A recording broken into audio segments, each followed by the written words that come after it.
How to use the code playground to write and run code. Want to practice coding right inside Sololearn? The code playground is your go-to feature. First, open the Sololearn app on your device and tap the code playground tab at the bottom of the screen.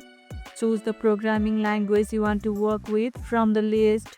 Start writing your code in the editor area.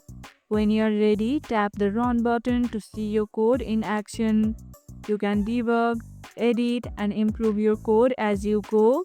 The playground lets you experiment freely without affecting your course progress. Save your best code snippets to revisit and share later. What's your favorite language to code in the playground? Share it in the comments below. And that's how you can use the code playground to write and run code. And if this video helped, hit the like button, share it, subscribe, and leave a comment. Thanks for watching, and I'll see you in the next one.